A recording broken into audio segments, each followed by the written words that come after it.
Hi and welcome to the video. You join me at Flight Connections here at Heathrow's Terminal 5 where I've just arrived on a connecting flight from Glasgow. I'm on my way to Terminal 3, which is a first for me, as despite decades of travel through Heathrow, it is the only terminal I've never previously been in. The journey between terminals involves a trip across the airport on one of the airside terminal transfer buses. They aren't the most comfortable or luxurious modes of airport transit, but on the upside you do sometimes get some really nice views of aircraft during your journey. I'll be heading to Gothenburg in Sweden today, which is a new country for me, but before then I'm looking forward to a bit of lounge hopping in Terminal 3.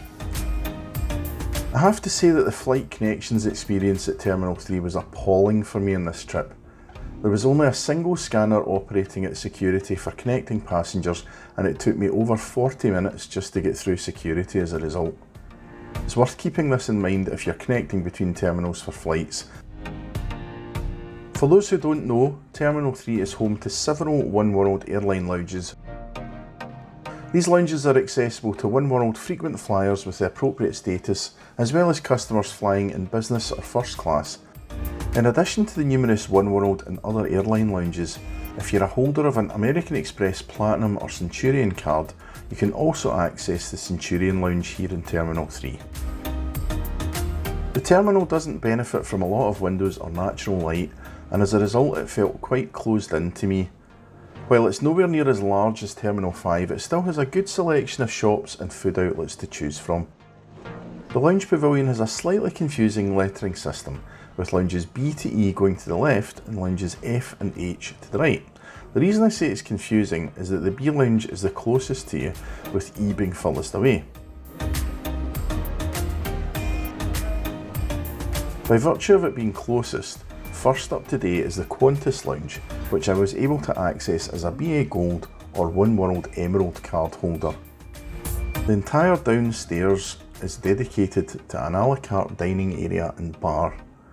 When I visited, they were not yet going to be serving food in the dining area, so I headed upstairs to the main lounge, but I did nip back in later to get a good look at the menu for the lounge.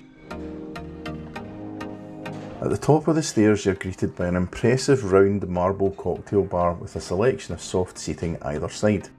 There are a number of different seating zones throughout the lounge, which should cater to most needs, and a small self-serve snack area at the rear of the lounge. After I'd done a quick initial circuit around the lounge, I chose a seat next to one of the windows overlooking the airport. Sadly, as it was already getting quite dark outside, the views were limited. Qantas Lounge has a great reputation for its cocktails, but on this occasion I limited myself to a Diet Coke and a glass of sparkling wine before it was time to head off to my next destination, the Cathay Pacific Lounge.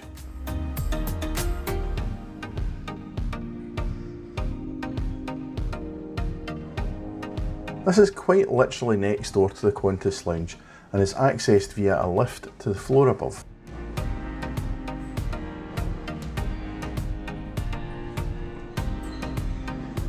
The lounge is split into a small first class lounge and much larger business class lounge with its own noodle bar. By virtue of my Oneworld status, I was directed to use the first class lounge. This was a cosy area with marble lining the walls and great views out over the airport. Despite its small size, this lounge also had its own a la carte dining room, which I decided to try out. I felt the dining room was quite small and unimpressive, but it served its purpose well. I opted for a glass of the Laurent Perrier and also decided to try one of their signature drinks, a Cathay Delight. It was certainly refreshing, but I'm not sure I'll be rushing to order it again. I decided to try out the carrot, parsnip and ginger soup, which was delicious, followed by braised beefsteak with a celeriac cream.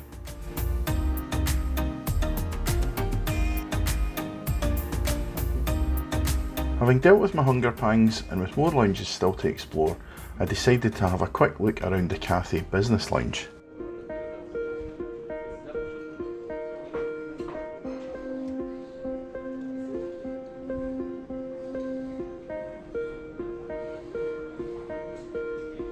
This is far larger than the first class lounge and is split into three main areas. The first is a large dining area dominated by the noodle bar along one side, where you can order from a number of freshly prepared noodle dishes.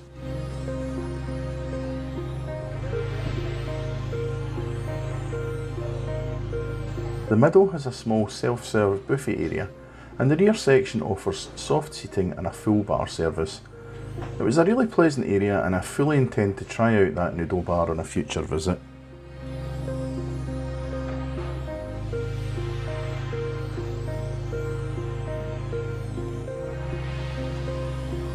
With my quick tour over, it was time to head off to lounge number 3. So I made my way along to the American Airline lounge, passing by Qantas on the way.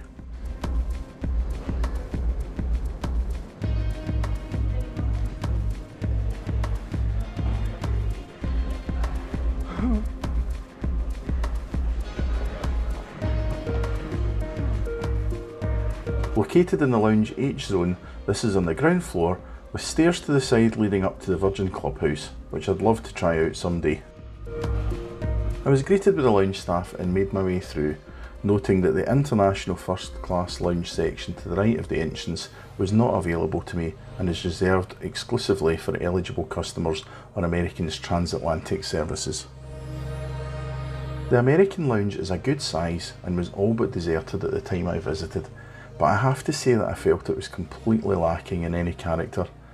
This is very much a plain and unremarkable Admirals Club lounge and shared none of the character of the flagship lounges I've visited in the US. There's a self-serve bar area on one side of the lounge with a small buffet just across from it. One quirky feature is the sweet shop area towards the back of the lounge, which is a fun and novel idea, but felt completely out of place within the rest of the Stark lounge. That said, I did make sure to stock up on some treats before heading back out to the last lounge on the list for today, the BA Lounge.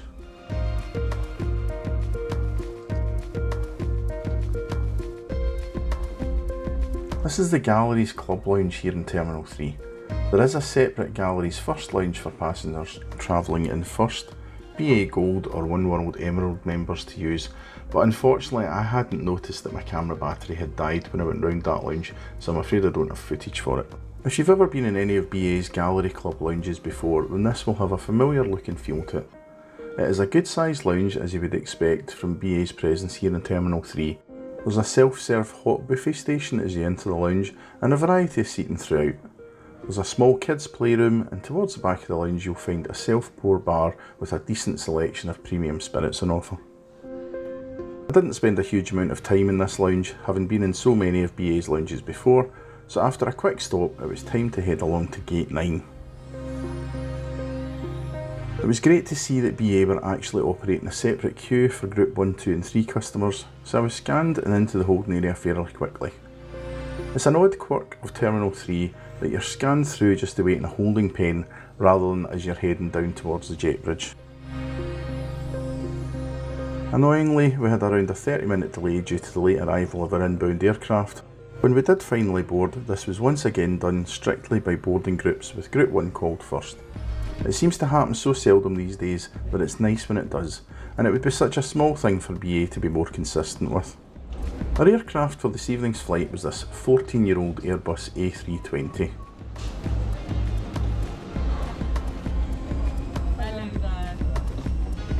I quickly settled into seat 2A in a surprisingly small Club Europe cabin comprising only 3 rows on this flight. BA's Club Europe cabin uses the same seats as their economy cabin does, the main difference being that you have the centre seat blocked off, and in the older aircraft was a small table between the seats. I had been keeping an eye on the seat map ahead of the flight, and it was looking like the seat next to me had been blocked off, and indeed that turned out to be the case. Extra personal space is always appreciated, and talking of space, legroom isn't overly generous in these aircraft. The seats on board came with individual power sockets and Wi-Fi was available throughout, but it's worth noting that not all BA short-haul aircraft are fitted with power sockets.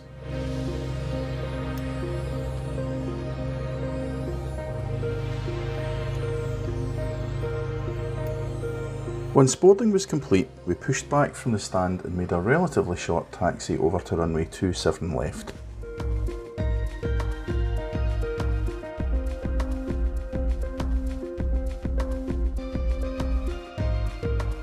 Our route tonight would take us on a northeasterly track, up over Norwich, across the North Sea, passing over Denmark before finally making our approach into Gothenburg.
If you're enjoying the video, please hit the like button and subscribe to the channel for new videos as they come out.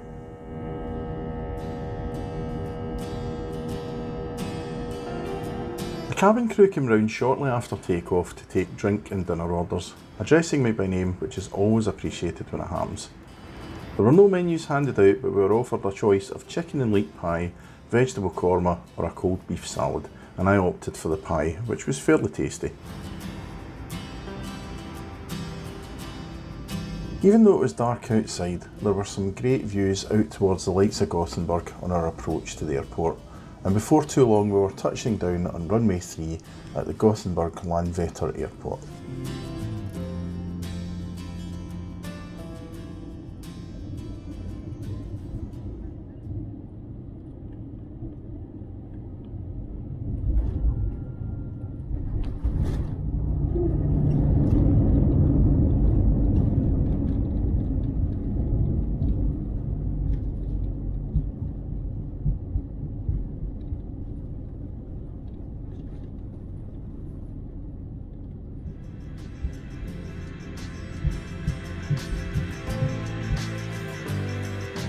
With a very short taxi after we'd landed, before too long it was time to disembark using a set of steps at the front of the aircraft. Overall, another really enjoyable flight with BA and a great crew in tonight's flight.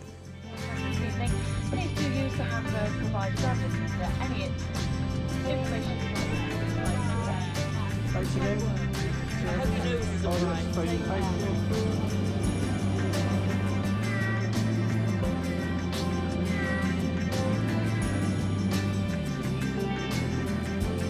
Thanks so much for watching. I hope you've enjoyed the video, and if you have, please hit the like button, leave me a comment, and remember to subscribe to the channel to get notified when new videos are released.